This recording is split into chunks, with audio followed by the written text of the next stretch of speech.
persembahkan tubuhku sebagai persembahan yang hidup, kudus, dan yang berkenan padamu, sebagai ibadah yang sejati. Ku sembah Kau, Tuhan, ku sembah Kau, Tuhan, ku serahkan hidupku kepadamu untuk kemuliaan nama-Mu.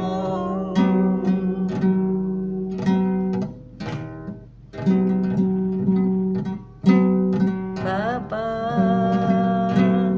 ku persembahkan tubuhku sebagai persembahan yang hidup, kudus, dan yang berkenan padamu, sebagai ibadah yang sejati. Ku sembah Kau, Tuhan,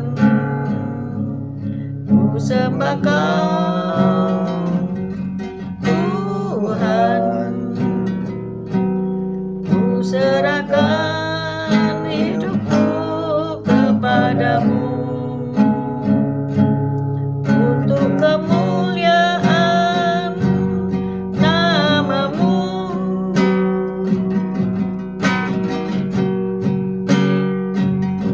Ku sembah Kau, Tuhan,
Yesus. Kau baik, kau sungguh Allah, kau sungguh sangat baik. Pagi hari ini Kau tetap menyertai kami dalam siaran gembala, siaran orang pagi hari ini ya Tuhan Yesus. Sebentar lagi kami baca firman-Mu, merenungkan firman-Mu. Kau buka hati pikiran kami agar kami dapat menerima firman-Mu. Berikan roh pengertian bagi kami agar kami mengerti akan firman-Mu, dan berikan iman yang kuat bagi kami agar kami dapat melakukan firman-Mu dalam kehidupan kami ya Tuhan Yesus. Kami serahkan kehidupan kami sepanjang hari ini bersama semua rekan-rekan peserta daripada renungan pagi hari ini ke dalam tangan-Mu, di dalam kuasa-Mu, di dalam perlindungan-Mu, di dalam penyertaan-Mu, dalam kasih-Mu, juga di dalam berkat-Mu ya Tuhan Yesus. Dan Kau tetap berikan kesehatan, kekuatan bagi tubuh kami agar kami dapat melayani Engkau lebih lagi. Dalam nama Yesus kami sudah berdoa dan ucap syukur. Amin, amin, amin. Shalom semuanya pagi, haleluya Tuhan. Mari kita baca Efesus 1 ayat 5 sampai 7. Dalam kasih Ia telah menentukan kita dari semula oleh Yesus Kristus untuk menjadi anak-anak-Nya sesuai dengan kerelaan kehendak-Nya, supaya terpujilah kasih karunia-Nya yang mulia yang dikaruniakannya kepada kita di dalam Dia yang dikasihi-Nya. Sebab di dalam Dia dan oleh darah-Nya kita beroleh penebusan, yaitu pengampunan dosa menurut kekayaan kasih karunia-Nya yang dilimpahkannya kepada kita dalam segala hikmat dan pengertian. Amin. Amin. Haleluya. Perikop daripada pembacaan kisah pagi hari ini yaitu apa yang sudah Yesus perbuat bagi kita. Apa yang sudah Yesus perbuat bagi kita. Tadi di Efesus 1 ayat 7 katakan di dalam Dia dan oleh darahnya kita beroleh penebusan. Sebenarnya sebuah kisah yaitu Pak Andreas, pemilik dari sebuah perusahaan elektronik, membagi-bagikan hadiah liburan 1 hari ke resort pantai kepada para karyawan dengan rekor penjualan yang melampaui target. Andreas juga mengajak Jimmy, putranya yang berusia 7 tahun. Sebelum berangkat, ia dengan bersemangat menggandeng tangan ayahnya sementara orang-orang masuk ke dalam van. "Kamu juga ikut? Berapa banyak hasil penjualanmu?" tanya salah satu karyawan kepada Jimmy ini dengan bercanda ya. Karena semua karyawan yang diajak itu mereka mencapai target penjualan sehingga bisa ikut. Tapi si Jimmy ini anak kecil kan, masih 7 tahun, dia diajak oleh ayahnya ya. Dan Jimmy menjawab, "Tidak ada," jawabnya. Sambil menunjuk ayahnya, "Ayah memperbolehkan aku ikut." Dia ikut karena diajak oleh ayahnya dan diperbolehkan ayahnya ini untuk ikut berrekreasi ke resort ini ya. Jimmy tidak perlu bekerja untuk bisa ikut dalam perjalanan itu karena sang ayah yang membayarnya. Sebagai orang percaya, kita juga tidak mengandalkan perbuatan baik kita sebagai dasar untuk masuk surga. Kita mendapat akses itu karena Tuhan Yesus sudah mati dan bangkit bagi kita. Upah dosa ialah maut. Di Roma 6 ayat 23 ya. Bisa kita baca nanti. Dan darah Yesus sendiri menjadi tebusan yang melepaskan kita dari utang kita kepada Allah. Di dalam Dia dan oleh darahnya kita beroleh penebusan, yaitu pengampunan dosa. Di Efesus 1 ayat 7.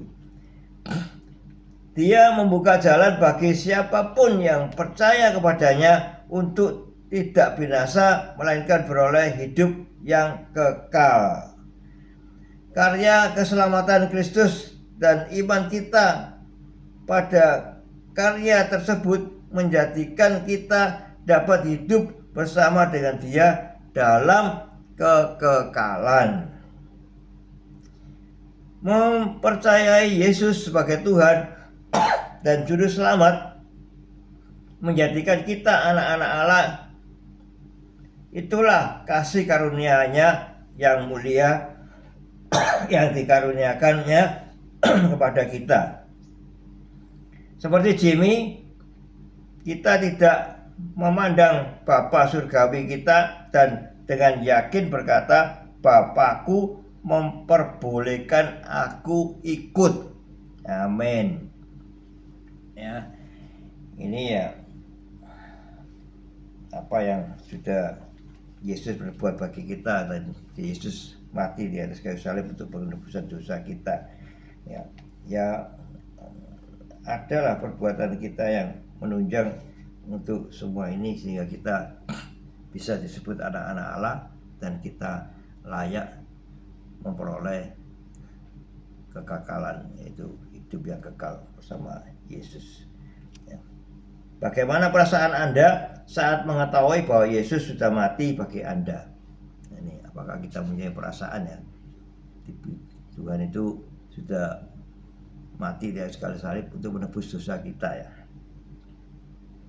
Dan bagaimana kebenaran tersebut berdampak pada kehidupan Anda?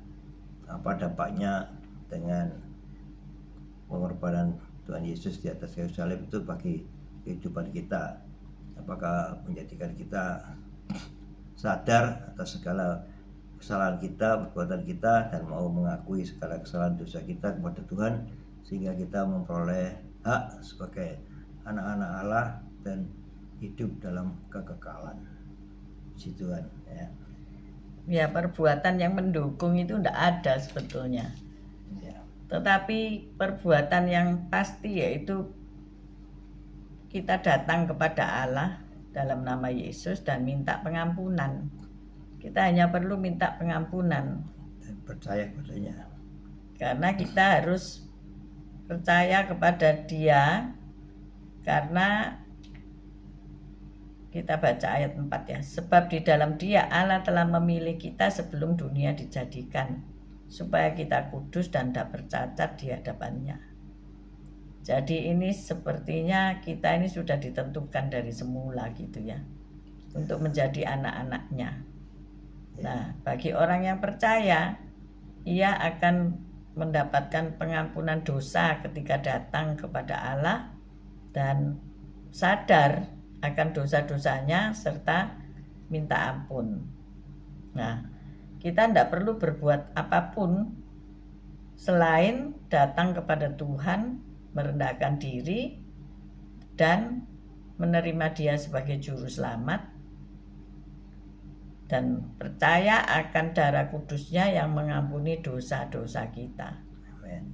Ayat 7 kita baca, sebab di dalam Dia dan oleh darahnya kita beroleh penebusan, yaitu pengampunan dosa menurut kekayaan kasih karunia-Nya yang dilimpahkannya kepada kita dalam segala hikmat dan pengertian. Nah, disinilah kita harus dengan sadar ya menerima Tuhan Yesus sebagai juru selamat kita dan percaya kepada kuasa darahnya yang membebaskan kita dari dosa-dosa yang telah kita perbuat. Dan setelah itu ya jangan berbuat dosa lagi ya. Jadi tidak bisa bolak-balik berbuat dosa. Ya, sekali minta ampun, sesudah itu jangan berbuat dosa lagi. Ayat 9 kalau kita baca, sebab Ia telah menyatakan rahasia kehendak-Nya kepada kita sesuai dengan rencana kerelaannya, yaitu rencana kerelaan yang dari semula telah ditetapkannya di dalam Kristus sebagai persiapan kegenapan waktu untuk mempersatukan di dalam Kristus sebagai kepala segala sesuatu, baik yang di surga maupun di bumi. Jadi di dalam Kristuslah kita akan mendapat bagian yang dijanjikan, yaitu hidup kekal selama-lamanya. Ya. Kita akan dibangkitkan ketika kita sudah mati ya. Nah, itu ada paham-paham yang hari ini menjadi sesuatu banget ya. Bagi orang Israel, jenazah itu harus kan sudah jadi tulang-tulang ya. Jenazah itu kalau daging kan sudah hancur dan tulang-tulang. Dan tulang-tulang itu sangat berharga, sangat dihormati karena itu nanti akan dibangkitkan kalau Tuhan datang gitu ya. Mereka percaya kebangkitan orang mati. Maka dari itu dalam hal saat-saat ini Israel menuntut balik jenazah orang-orang yang terbunuh, sandera-sandera yang terbunuh oleh Hamas itu. Dasarnya adalah ini, karena mereka sangat menghormati jasad ya. Tulang-tulang itu harus dibawa, harus dikuburkan. Sehingga nanti kalau Tuhan datang dibangkitkan kembali. Itu paham mereka. Nah, waktu kerajaan Asyur menyerbu Israel, mereka itu menahan orang-orang Israel membawa ke Asyur ya. Dan memaksa para bangsawan itu menggerus tulang-tulang nenek moyangnya ya. Sebetulnya kan rada aneh ya, ada apa ini baru kok menginvasi suatu negara terus orang-orangnya itu para bangsawan disuruh menggerus tulang-tulangnya. Kalau saudara searching di Google itu ada prasastinya ya, ada lukisan tembok sepanjang berapa kilometer tuh mengenai penyiksaan kekejaman bangsa Asyur terhadap musuhnya ya. Supaya apa? Mereka pandangan mereka ya wis musnah gitu loh. Musnah, nggak iso dibangkitkan kembali, sudah tidak ada gitu loh, jasad reniknya sudah nggak ada ya. Pemahaman mereka ini ya. Nah, disitulah maka kalau hari-hari belakangan ini ada tuntutan untuk mengembalikan jenazah. Kalau saudara mikir loh, ya wis mati wis dikubur di situ apa kan gitu ya. Kalau kita kan praktis-praktis aja, waduh, misalnya meninggal di pulau lain, di negara lain, mungkin harus dikuburkan di situ atau bagaimana. Tetapi bagaimana beberapa orang pun ngotot ngeyel untuk membawa jenazah itu, berapapun biayanya ya, berapapun lamanya ya. Supaya apa? Ya ini pemahaman budaya masing-masing ya. Nah ini dari segi budaya Yahudi itu, makanya Yusuf waktu mati di Mesir bilang tulang-tulangku nanti bawaan pulang ya, dibawa kembali ke negaranya gitu ya. Nah ini pemahamannya. Sehingga kita kalau mengerti hal ini akhirnya paham ya, paham. Kenapa sih hal itu jadi gontok-gontokan gitu ya, hanya karena istilahnya jenazah atau sudah jadi tulang ya. Nah, jadi inilah bagaimana pemahaman-pemahaman ini lahir ya dari paham-paham budaya mereka dan harapan-harapan mereka bahwa orang mati dibangkitkan. Nah, disinilah kita punya harapan kepada Kristus bahwa kita nanti akan disatukan di surga mulia, yaitu Yerusalem baru yang turun dari surga. Nah, maka dari itu kita orang percaya di mana kita sudah diselamatkan, jangan lepaskan keselamatan itu. Amin. Amin. Dan kita ini sudah dipilih dari semula ya. Ayat 4 kita baca sekali lagi. Efesus 1 ayat 4. Sebab di dalam Dia Allah telah memilih kita sebelum dunia dijadikan supaya kita kudus dan tak bercacat di hadapannya. Amin. Amin. Jadi orang mungkin bagaimana menguduskan hidup itu ya? Apa pakaiannya harus putih-putih, apa harus setiap hari bersih-bersih badan dan sebagainya. Bukan luarnya toh. Itu maksudnya kan secara literal ya. Lihat orang, waduh. Tetapi yang tahu kudus ndaknya ya Tuhan ya. Iya. Dan bagaimana Ya dari diri kita sendiri, apakah kita ini mentaati firman, taat kepada firman, apakah kita punya iman, apakah kita punya perbuatan sesuai firman. Jadi ini masalah-masalah dalam kehidupan kita yang kita jaga ya. Kudus artinya dipisahkan dari dunia ini ya, kados, dipisahkan. Artinya bukan tadi pakai baju putih, kita mandi tiap hari 7 kali misalnya begitu, bukan itu. Tetapi kita ini hidupnya sudah dipisahkan dari dunia ini. Jadi jangan lagi mengikuti hawa nafsu perkara-perkara daging ya. Jadi kalau kita melihat orang lain berbuat salah, jangan ikut-ikutan berbuat salah gitu ya. Kalau suami istri yang satu masih hidup secara dunia, yang satu sudah masuk ke ranah rohania, ya bagaimana yang rohani ini bisa menyebabkan yang duniawi ini bisa tertarik kepada yang rohani. Jangan yang rohani ini tertarik kepada yang duniawi, jadi kebalik-balik ya. Maka dari itu perlu kita merenungkan firman setiap pagi ya.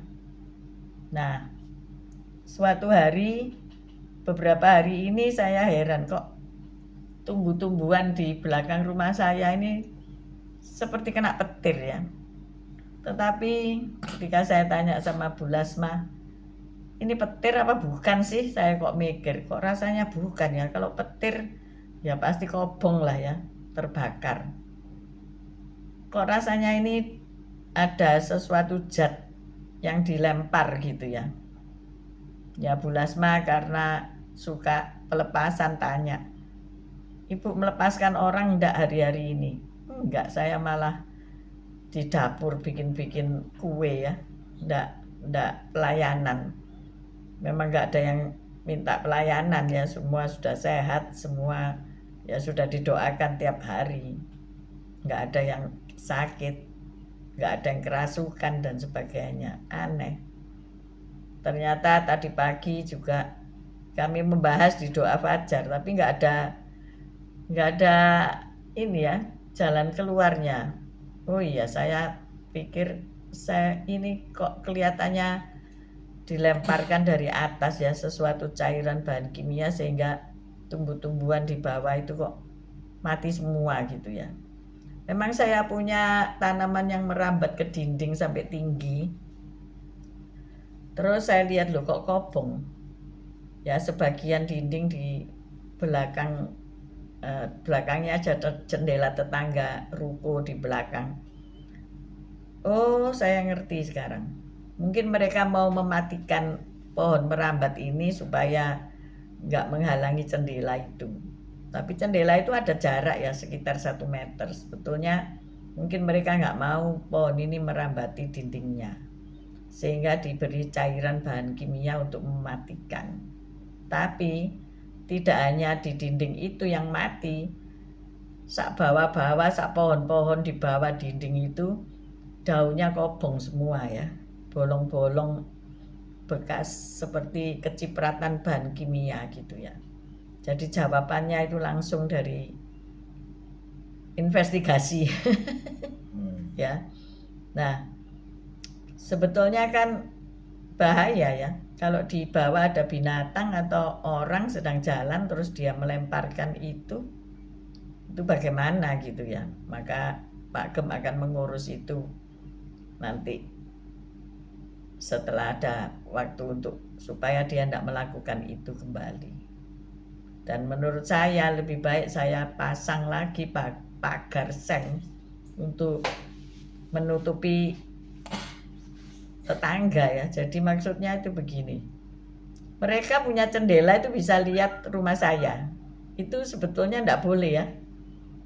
Kalau kita belajar arsitektur dan juga ada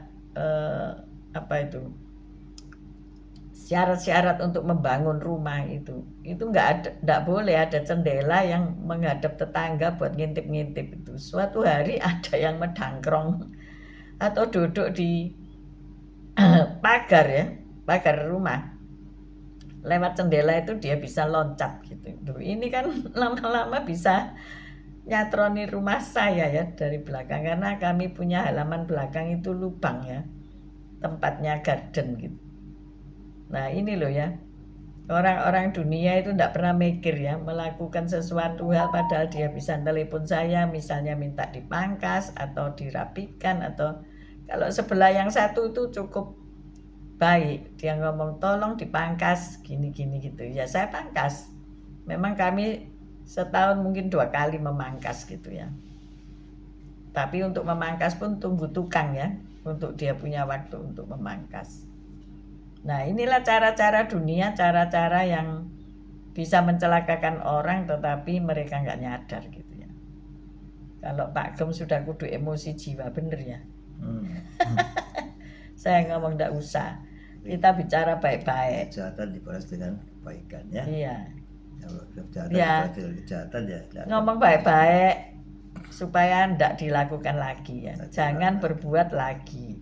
Takutnya kalau ada orang lagi nyapu di bawah atau ada aktivitas di bawah yang dia ndak lihat, terus dia guyur dengan bahan kimia itu. Saya ingat waktu dulu kuliah di ITS kan, itu OSIS ya, posma, dulu ngomongnya posma itu kan, mereka suruh merangkak terus disiram dengan bahan kimia yang mengakibatkan cacat ya, dan pasti cacatnya itu seumur hidup, sehingga waktu saya masuk kuliah itu nggak ada posma, tapi hanya seminar-seminar saja, takut terulang ya. Ada banyak hal dari OSIS atau posma itu yang menjadi celaka ya, karena mereka nggak nyadar. Nah inilah disiram cuma air ya, tapi ada usil botol air itu mungkin diganti dengan air botol keras kimia, bahan kimia sehingga melukai orang. ya, karena kadang-kadang apa itu banyolan itu nggak lucu ya. Ya, Bu Saiman nulis kasih CCTV di belakang yang mengarah jendela tetangga. Ya, nggak perlu tak tembok aja. CCTV ada di depan ya untuk pengamanan depan, tapi ternyata belakang ya ada orang yang berbuat aneh-aneh gitu ya. Memang dunia ini makin hari semakin jahat, itu sesuai firman Tuhan ya. Kalau kita dulu mau melempar-lempar apa-apa ke tetangga kan dilarang sama ibu kita ya, enggak boleh. Ya kan? Ya. Tapi tetangga hari ini tuh aneh-aneh loh, ada yang lempar batu ya. Ngelempar batu ke tetangga karena anjingnya menyalak terus. Nah, terus batunya dibawa ke rumah kami waktu bapak jadi RT ya. Terus saya ya jengkel, kenapa kamu nggak lemparkan kembali saja? Oh masa gitu katanya. Ya saya setengah bergurau ya, karena ya kalau lempar-lemparan batu pergi rumahnya Pak RT gitu ya. Tapi kalau lempar-lemparan makanan nggak pernah ke rumah Pak RT gitu ya. Ya inilah kita pelayan Tuhan ya. Kalau kita nyadari loh, kita ini melayani kok, ya wis nggak apa-apa. Nanti kita kasih tahu baik-baik aja. Kita bilangi, perbuatanmu ini bisa menyelakai orang ya toh. Jangan, oh nanti saya laporkan polisi. Ya jangan gitulah. Tapi kalau menyelakai orang lain kan bisa urusan gitu loh. Jadi ayo, kita ini sudah ditentukan untuk hidup kudus dan tak bercacat di hadapannya. Bagaimana menjaga hidup kudus dan tak bercacat menjelang kedatangan Yesus kedua kali? Itu sulit ya. Sulit. Ini kita mengenai hal ini aja kita sudah damai-damai, terus ada peristiwa gini kan. Sudah kudu gini kan. Untuk saya tidak punya ya. Bedil katanya. Bedil ya. Jendela mau ditembak. Manuk itu bedil. Ini dulu Pak Gem ini nakal ya. Ada bohlam di sekolahan ya. SMP apa SMA itu? SMA ya. Jadi bohlam itu bohlam yang nongol itu loh, apa itu? Diulir itu ya. Di depannya kepala sekolah itu ada bohlam, di atas itu yang nyala. Dan padahal sudah siang. Cetekannya itu kan di dalamnya kantornya kepala sekolah itu, ya kan bisa dimatikan kan. Siang-siang itu masih nyala gitu. Dan waktu kita main pingpong ya di sekolahan itu, saya kok gregetan ya bola ini kok nyala. Ya. Kebetulan ada yang bawa itu bedil manuk ya, bedil burung. bedil burung itu ya. Saya iseng-iseng ini tak tembaki, lu kena semuanya. Termasuk titis saya ya, itu bolamnya di atas itu saya tembak, dus, langsung pecah, waduh. Tapi kan tidak ada orang yang tahu, tapi ada itu yang mana? Kosternya sekolahan itu, penjaga sekolahannya itu Ada yang saksi tahu. walaupun tidak ada CCTV Tuhan tahu ya. Tahu dia dilaporkan ke kepala sekolah, besoknya saya dipanggil kepala sekolah. Terus diapain? Iya, Disetrap. tidak juga Dimarahi saja, iya, karena saya katakan loh ya itu lampu masih sudah siang tidak dimatikan ya saya tembak. Itu loh modelnya Pak Gem kayak gitu ya. Jadi untuk menjaga hidup dalam kudus dan tak bercacat ini kan susah loh ya. Bukan susah. dari diri kita sendiri kita jaga-jaga, tapi dari luar ini ada yang ngidik-ngidik untuk kita berbuat jahat itu loh ya. Itu kenakalan ya. Itu Iya, termasuk jenis kenakalan remaja ya. Kenakalan remaja yang ya itu tadi nggak mengerti akibat-akibatnya gitu ya. Merugikan orang itu nggak mengerti kan. Jadi ya ayo setelah berbuat baru menyesal ya, sudah kadung disetrap. Ya itu modelnya anak-anak kita mungkin ada yang kayak gitu ya. Jadi nurut bapak. Kalau bapak gitu ya cari aja anak-anak sing nakal-nakal tuh pasti bapak mbok dulu ya seperti gitu loh ya. Jadi nggak usah bingung gitu ya. Like father like son. Jadi seberapa banyak kita kalau membuang sampah di tetangga gitu ya. Rumahnya bersih tetapi rumah tetangga jadi kotor. Iya, nah kalau ada orang yang begitu, dia tidak punya tong sampah tapi dia buang sampahnya di tong sampahnya sebelah. Loh, ada seorang yang pindah rumah dari Puri Indah ke Pondok Mutiara. Saya tanya, ngapain kamu pindah? Di sana kan juga enak. Oh enggak, karena tetangganya itu tiap hari nyapu, kemudian nyapu jalanan, kemudian laraan atau sampahnya itu dibuang ke tong saya. Saya resek, melihat dia resek itu saya nggak tahan. Jadi dia menjual rumahnya terus pindah di Pondok Mutiara. Ada masih jadi saksi hidup. Nah ternyata perbuatan-perbuatan kita itu belum tentu menyenangkan orang lain loh ya.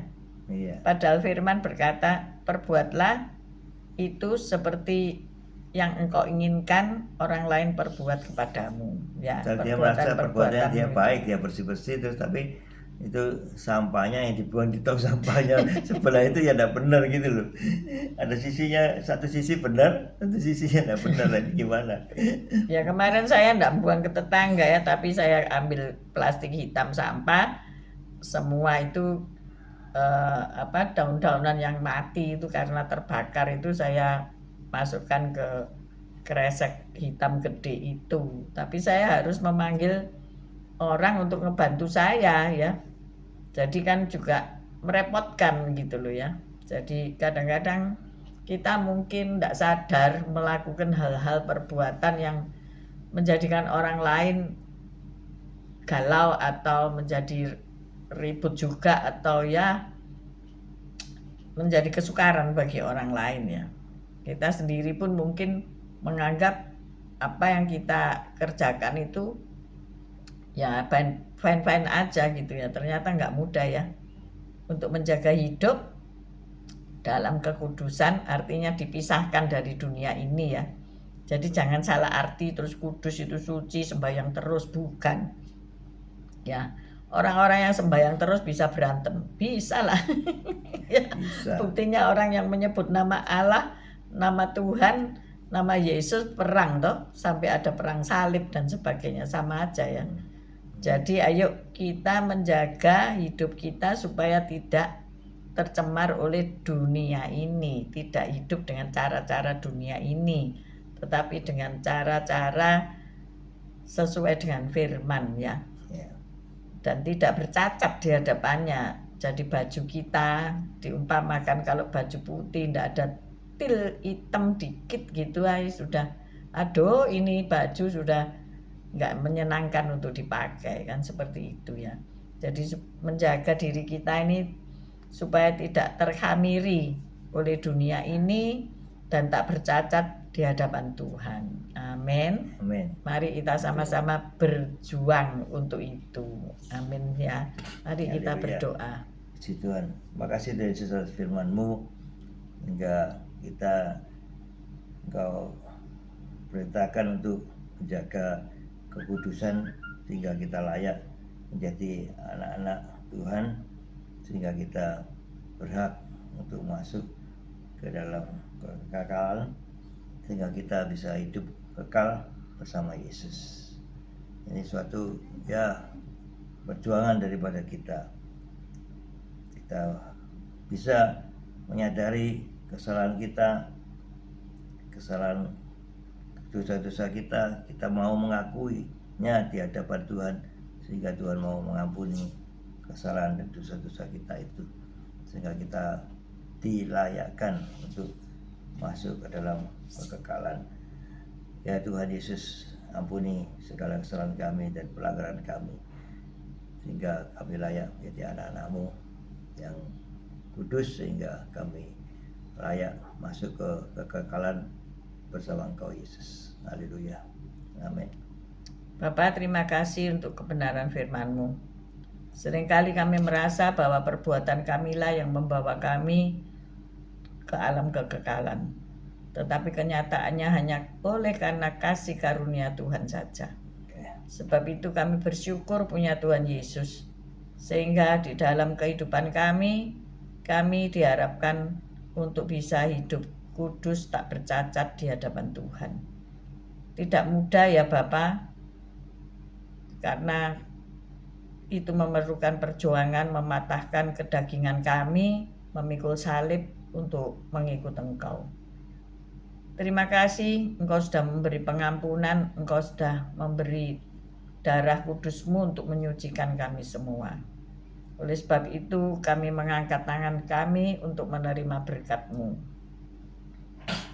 Tuhan memberkati engkau, Tuhan melindungi engkau, Tuhan menyinari engkau dengan wajah-Nya dan memberikan engkau kasih karunia. Tuhan mengharapkan wajah-Nya kepadamu dan memberikan engkau damai sejahtera. Terimalah berkat dari Allah Bapa, Putra dan Roh Kudus, berkat kasih, sukacita, damai sejahtera mulai pagi hari ini sampai Maranatha Tuhan Yesus datang untuk kedua kalinya, bahkan sampai selama-lamanya. Mari yang sudah menerima berkat Tuhan katakan bersama, amin, amin, amin. Tuhan Yesus memberkati. Sampai ketemu besok semuanya. Bu Reni, Pak Fran, Bu Foni, Pak Paulus, Bu Lili, Pak Yohanes, Pak Martin, Bu Febi, Bu Tiar, Bu Nurmala, Pak Salmon, Patrick, Bu Sepsi, Pak Anton, Esther, Bu Saiman, Pak Saiman, Bu Rima, Pak Anton, Bu Wanda, Pak Budi Utomo, Bu Lasma, Bu Elias, Pak Elias, Bu Viken, Pak Henry, Pak Mei, Bu Ruli, Pak Bambang, Bu Vera, Bu Titik Sulistiani.